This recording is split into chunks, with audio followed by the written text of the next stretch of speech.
Is the S22 Ultra really that much better than the S21 and the Note 20 Ultra? Well, today we will find out because we are gonna be comparing everything from the designs to performance of the CPU and the graphics. We're gonna go over the camera systems, the displays, cellular speed, and much more. I have to say that I'm so glad that Samsung went back to the Note 20 design. The bodies are almost identical. We have only a few differences. The SIM card slot is now on the bottom instead of the top. And on the back, the camera bumps have changed. Now, initially, I didn't really like it that much based on images online, but in person, I love the nice, clean look of those lenses being individual. And then comparing to the S21 Ultra, I mean, who can disagree that the S22 Ultra looks so much better than the S21? And of course, the S22 Ultra has that slot for the S Pen, whereas the S21 supports it, but it doesn't have it built in. And another interesting change is that the S22 has this little plastic insert for the 5G antenna, which the previous ones did not have. And I'm excited to test out the speed in just a little bit. And another interesting difference is that the display isn't as curved on the new Ultra, the S22, compared to the previous Note because the frame is a lot thicker. Now, all three Ultras have that under-display ultrasonic sensor, but is the new one better or faster? Let's go ahead and see how fast these are. Okay, pretty much instant. Let's try the screen off. Very, very quick. And this is the Note 20. Now, one thing Samsung has done is just with software updates, they've improved it from when it came out. Okay, a little bit of delay there. Very, very quick. And all of these are updated, all of the Samsung phones. Let's try the new one. Very quick, I can't really tell a difference. Next, let's go ahead and do a speaker comparison. Now, Dolby Atmos is hidden in the menus, but we did add it to all the phones, and we're making sure that it's enabled on all of them, just like in yesterday's video. And when we tested the S22 Ultra against the iPhone, we were a little bit underwhelmed, so let's see if it actually does sound worse than the previous Ultras.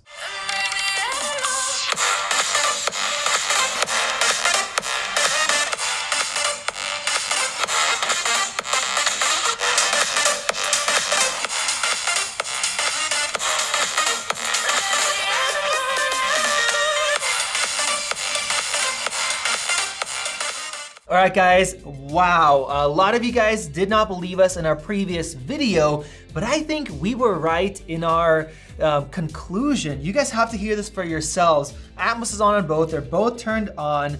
Here we have, which one's the new one? Right here, we have the S22 Ultra. Let's play it. Hopefully you guys can hear that for yourselves. There's a massive difference in loudness.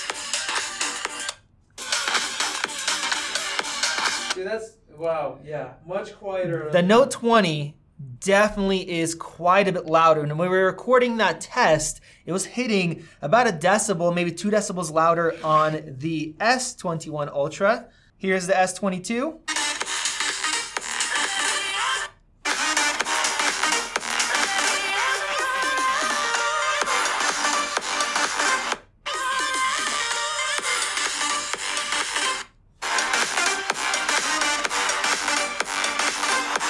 That's the proof right there. Both of them are turned up all the way. Atmos is turned on, and the S21 Ultra sounds better and is quite a bit louder. This is the best out of the bunch, followed closely with the Note 20 Ultra, and definitely behind is the S22 Ultra now, no longer a Note. So they definitely had to put in worse speakers into this phone because they upped the battery capacity from 4,500 milliamp hours on the Note 20 Ultra to 5,000. And now let's compare the displays. Samsung made a huge deal about their 1750 nit display, which is incredible. So let's see how much of a difference that makes in the real world. Now, in front of me, I went into the settings, we have extra brightness turned on, just like in the last comparison to the iPhone, and I matched up the brightness to the top camera above, and as you can see, the S22 Ultra's brightness is turned down quite a bit lower than the other two phones, and the Note 20 needs the brightness slider turned up more so to match. And now let's see just how bright these screens can get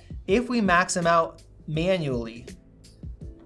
All right, wow, the S22 Ultra is definitely brighter. It's blowing out that top camera. Let me adjust it. The previous two Ultras are fairly close in brightness when you manually turn them up, whereas the S22 Ultra gets much brighter. Now, setting the phones to adaptive brightness and maxing them out, you see that indoors, the S22 Ultra is definitely allowing us brighter backlighting, but then when we go outside, it is really surprising to see that even though both of them are maxed out, the Note 20 is just as bright in direct, bright sunlight in auto mode as the new S22 Ultra. And then pulling out the S21 Ultra, we get the same exact result. The brightness levels in direct sunlight are basically identical. Now, I'm not sure what is going on. Maybe Samsung updated these phones to get brighter than what they allowed before, but when we compared the S22 against the iPhone and we saw that the brightness was very similar, well, now it kind of makes sense because we're getting nowhere near that peak 1750 nits brightness outdoors. It looks more like the 1200 or so that we get from the latest iPhone and the latest Samsungs. Now, of course, that peak brightness is for HDR video, so I have all of them set to maximum brightness. As you guys could see, it won't even let me control it because the app is controlling it. And let's go ahead and take a look at HDR video to see how these compare. And there it is, we're seeing the same thing as before. The S22 Ultra at the top looks dimmer than the rest, with the Note 20 Ultra, interestingly, looking the brightest. All the settings are the same. Everything's set up exactly identically. And look at that difference in HDR. The Note 20 looks the best. People in our previous video said that maybe the iPhone was just too bright in the mids, but taking a look at Samsung's other phones, they are playing back HDR very similar, where you can actually see a good amount of mid detail, whereas their latest phone really brings down the mids and makes it look like a lot flatter of an image. Now, the YouTube app is updated on all of these phones. They're all on the latest version, and we get this difference in playback. Hopefully Samsung can fix this and update the software to make this phone look better, because theoretically it should be brighter and look better in every way than the year and a half old or so Note 20 Ultra. And just to add, we do have the performance and processing speed set to maximum. So with that said, let's get into performance and see how much better is the new Snapdragon 8 Gen 1 compared to the previous ones. I'm running Geekbench 5's CPU test here, and as we can see, the S22 Ultra is ahead. And in our iPhone comparison video, some of you guys said that the battery was a little bit low, around 15 or 18%. That could have hindered performance. So today, all three of these are above 80% now. So we will get the results again. All right, we have a result, and this is interesting because the multi-core scores are almost identical. We only have, what's the difference here, Vadim? 8 points over here, and a couple hundred here, which is nothing. This is 3 generations of chips. We have the 865 Plus, the 888, and the Snapdragon 8 Gen 1. But the proof is not here. Now, single core, yes, we do have a difference. The S22 Ultra is 29% faster than the Note, and 23% faster than the S21. So we have an improvement there in terms of clock speeds. But let's go ahead and do one more test. We'll do a web browsing one. We're gonna see just how responsive these phones are and if that single core performance really will help day to day. And here are the results. The S21 and the S22 are almost identical, only 5% difference in terms of this web browser test. And the Note is actually really far behind. I don't know if that also might have to do with, I don't know, SSD or maybe something else. So we do have a good difference here, but not a big difference right over here. Now, the big thing they hit on as far as the new processor is actually the graphics. So let's go ahead and test that out. I have 3D Mark's Wildlife Extreme opened up right here. We are gonna test the unlimited one, so we're not capped by FPS. And let's hope for some bigger differences than what we saw in the CPU test. All right, guys, finally, we have some good news. Take a look at these scores. This is an extreme test, and the S22 Ultra literally has almost double the score compared to the S21 and the Note 20 Ultras. These are almost identical. So you have 7.3 FPS, 7.6, and then 14.4. Of course, it's a very extreme test, but this is where we are seeing the real gains in terms of gaming performance. So we will be doing a gaming test video. So if you guys wanna see that, make sure to subscribe, but this is really good news. Now, the next thing I really am curious about is the performance of the 5G modem in this thing. We have this new antenna. So let's go ahead and put in the SIM and see what kind of speeds we get. I ran each phone individually with the same SIM card on the same settings, and here are our results. Now, unfortunately, the S21 Ultra, as far as download speed, is pretty much the same as the Note 20, but the upload was quite a bit slower than both of these. Now you see the S21 killed in terms of download speed and did the same as the Note on upload. Now I thought maybe this is an issue, so we actually ran this 3 different times with 3 different servers, and the results were identical, as you guys can see, so very disappointing. I'm not sure what is going on. Now then we also went outside and we compared that performance. Thankfully, it did get quite a bit better. We're in a concrete room here, but we still got about the same speed as far as download compared to these, and upload was slightly faster than the Note 20, but still behind the S21. Very, very interesting results. I don't know if they are trying to save power with this new chipset for 5G. We went through the settings to make sure there's no low power modes or anything like that. We're in full performance.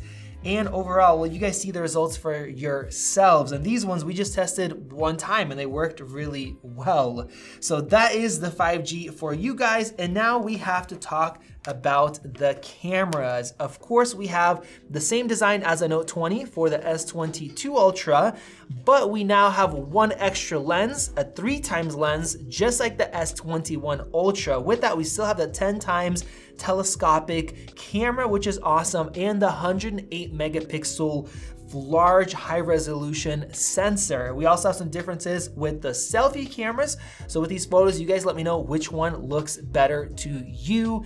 And we have ultra wides on all of them. Now, I am going to be doing a detailed comparison with a lot of images from these, and it's gonna be blind style like we've done in the past. That is very fun. And this gives you guys a chance to see all the images without knowing which phone is which, and you can vote for which one is the best without knowing which one is the latest one, so it's fully unbiased. So make sure you guys are subscribed with notifications enabled so you guys don't miss out on that. That will be here in the next day or two.